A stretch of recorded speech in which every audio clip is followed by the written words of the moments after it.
ne pense pas à la caméra. Ouais. Regarde-moi, enfin c'est vraiment une discussion. Ouais. En fait, voilà, c'est une discussion entre potes. Enfin, entre potes. Ouais, Oui. voilà, une discussion entre Oui. potes et voilà. Donc, bah, on va déjà commencer par la présentation de tes romans, comme ça au moins Oui, comme ça ça te c'est met à fait. l'aise. C'est Ouais. quelque chose que tu connais. Voilà. Juste au niveau de tes cheveux, fais Vas-y, en juste arrière. attention que ça frotte pas T'as trop le sur le micro? micro. Ouais, je vais mettre comme ça là. C'est bon. Voilà, bah, ouais, C'est bon. ouais, là c'est parfait. Ok. Trop bien. Et quand tu parles de tes romans, n'hésite pas à le prendre Ouais. et te montrer la couverture. D'accord. Donc, bah, pour commencer, est-ce que tu peux nous parler de tes romans? D'accord. Alors, faut savoir qu'il y a 2 ans, euh, j'ai commencé à me poser des questions sur mes rêves et je me suis rappelé que quand j'étais petit, que j'avais lu Harry Potter, j'avais envie d'écrire un roman. Et du coup, d'instinct, d'envie, de désir, d'une urgence, j'ai commencé à écrire le premier chapitre. Et après, rapidement, j'ai regardé sur les réseaux sociaux où j'ai rencontré Nitam qui faisait une masterclass qui parlait de livres, hasard, destin, on ne sait pas. Et du coup, j'ai suivi et du coup, j'ai commencé à écrire le premier chapitre. Et du coup, ben, ces idées, cette pensée est devenue un vrai livre qui est l'étincelle de mon savoir, ça qui étincelle. Du coup, il y a le premier tome, l'étincelle de mon savoir, mon pouvoir, l'étincelle du pouvoir, mon savoir. Et je suis en train d'écrire en ce moment le troisième tome, du coup. D'accord. Ce sera une saga de 5 tomes en tout. Donc voilà. Oh waouh, ok. Et ça parle de quoi? Ça parle d'un adolescent métis franco-indien, du coup, à la mort de sa grand-mère, il découvre que, à travers les rêves, sa grand-mère lui a laissé un message comme quoi il est l'héritier et qu'il a trouvé voilà, les réponses et les secrets qu'elle a disséminés tout au long des mondes qu'elle a créés et il va aller jusqu'aux origines des naissances de sa famille pour pouvoir découvrir ça en fait. Donc voilà. Trop bien. Donc Ouais. c'est un style. Fantasy, young adult, c'est-à-dire que c'est pour les 15-18 ans, mais tout âge peut le lire. Je sais que j'ai mon neveu au collège qui l'a lu, j'ai une grand-mère qui l'a lu, une voisine de ma mère qui l'a lu, donc il y a tout âge en fait. D'accord. Donc, mm, Et si tu devais résumer ton livre en 3 mots, ça serait quoi? Enfin, cette saga. ouais. Alors je dirais quête d'identité, je dirais, je sais pas, peut-être mission, ouais, mission de vie et introspection. Mm, voilà. Trop bien, Ouais, merci. pas de souci. Et en tant qu'écrivain, Oui, puisque tu as publié tes oui. livres et tout, euh, qu'est-ce qui t'a donné envie d'être écrivain et comment tu t'es lancé? En fait, il faut savoir que depuis l'adolescence, j'ai écrit la poésie, donc j'ai toujours aimé les mots.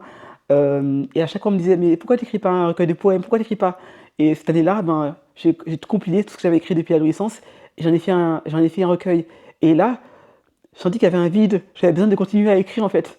Et c'est là que j'ai la puissance d'urgence, envie d'aller plus loin. En fait, ça m'a donné l'ambition de recevoir mon recueil de poèmes dans les mains. Je me suis dit, mais non, c'est pas la fin, ça peut être que le début. Et du coup, j'ai commencé à écrire mon roman. Et je me suis remarqué que, en fait, moi aussi, je voulais mettre en lumière, et c'est ce livre-là qui m'a mis aussi moi en lumière, parce que j'ai le héros de mon livre, mais je me suis rendu compte que moi aussi, je suis le héros de ma propre vie. Donc, voilà. Et t'en es où là actuellement dans l'écriture Alors de là, ton j'en suis dans livre? l'écriture du premier jet qui, je pense, se terminera fin novembre. Et après, là, je vais commencer la réécriture. D'accord, donc Donc, du troisième. c'est ça. Donc, il sortira en 2026, du coup. Peut-être D'accord, février-mars 2026. Ouais. félicitations. Ouais. Donc, si on parle là maintenant plus du week-end, Mhm. à quoi tu t'attendais en t'inscrivant à ce week-end d'écriture? Alors, déjà, je m'attendais déjà à créer des liens avec d'autres auteurs, parce que c'est vrai qu'en tant qu'écrivain, on est seul dans le processus. Déjà, je voulais rencontrer d'autres auteurs pour savoir leur univers, leur personnalité, leur caractère, pour savoir si on avait des choses en commun. Et ce que j'ai aimé, c'est que dès le début, il y a eu une complicité, il y a eu un lien, et chaque histoire de chaque personne, chaque galère, chaque joie, j'ai l'impression qu'il y avait des choses en commun. Et en fait, quel que soit l'âge, quel que soit le genre, quelles que soient les origines, ah ben, on avait des choses qui étaient liées les uns aux autres. Et c'est ça que j'ai aimé. Parce que moi, je voyais peut-être le côté scolaire aussi, où on apprenait, mais aussi de ce côté vraiment humain, où on se lie les uns aux autres et on s'apprend aussi les uns des autres. Trop bien. Et qu'est-ce que tu retiens de ce week-end? Est-ce qu'il y a un moment qui t'a marqué ou plusieurs? Ben, je dirais que le moment qui m'a marqué, c'est vraiment les échanges entre Nitam, parce qu'il faut savoir que je la connais depuis 2 ans, Nitam, en visio, parce que c'était ma coach, mais là j'ai découvert en vrai après 2 ans, donc déjà j'ai vu que c'était la même personne, joviale, solaire et tout, et toujours cette envie de transmettre, et nous cette envie aussi de connaître plus de choses, et je me suis rendu compte aussi avec ce week-end que j'étais pas juste un écrivain, mais j'étais genre un architecte, un chercheur des mots, j'avais besoin de grandir et d'apprendre plus en fait, de vraiment créer mon propre univers, mon propre voilà, et créer du lien avec des gens aussi, croyez, voilà, un empire de l'écriture et vraiment aller beaucoup plus loin que juste écrire ça, écrire un livre. Mm. D'accord. Et comment tu repars de ce week-end?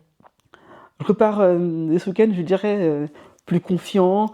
Vraiment, je me rends compte que c'est vraiment ça que je veux faire, je le savais déjà, mais je pense que voilà, rencontrer d'autres personnes, de vouloir se lier, de vouloir se connaître et créer aussi quelque chose ensemble, c'est être auteur, écrivain, c'est pas forcément être seul, c'est aussi être entouré de personnes qui ont chacun leur univers, leur magie, et en fait, je dirais que je me suis toujours défini comme Yannick l'alchimiste des mots.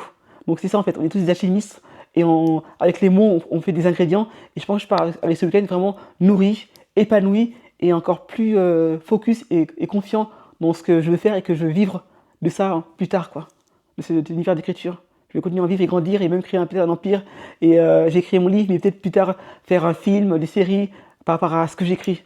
Donc mon ambition ne fait que grandir et grâce à ce week-end et quand on investit en soi, pour moi c'est la plus belle récompense de ressortir avec des nouveaux outils, des nouvelles pensées, voilà, un nouvelle maturité aussi. De ce que je me sens plus mature, plus confiant, plus focus et encore avoir encore ce feu intérieur qui est en moi qui grandit. Mm.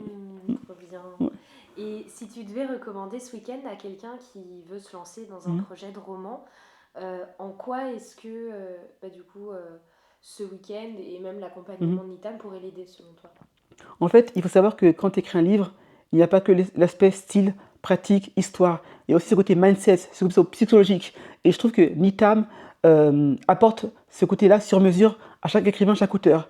Il faut, l'écriture, ça prend des semaines, des mois, voire des années. Et il faut avoir cet ancrage. C'est quelqu'un qui peut t'aiguiller, qui peut te recommander des choses. Et moi, elle m'a accompagné au-delà de l'écriture. Alors oui, elle m'a aidé à me focaliser parce que j'étais quelqu'un de très, je dirais pas bordélique, mais chaotique peut-être dans mon style d'écriture, dans l'histoire que je voulais faire. Elle m'a aidé à me recentrer. Elle m'a aidé aussi à avoir de l'audace, de l'ambition. Et c'est ça aussi qu'il faut. Il faut avoir de la confiance, de l'ambition. Il faut avoir quelqu'un à qui tu peux poser des questions et avoir des retours. Parce que l'écriture, tu l'écris, mais tu sais pas forcément ce qu'il y a à mettre en plus, en moins. Et je trouve qu'elle a été vraiment cette architecte qui, voilà, comme un pantin, qui t'aide à vraiment te construire, non seulement en tant qu'écrivain, mais aussi en tant que personnage public en fait.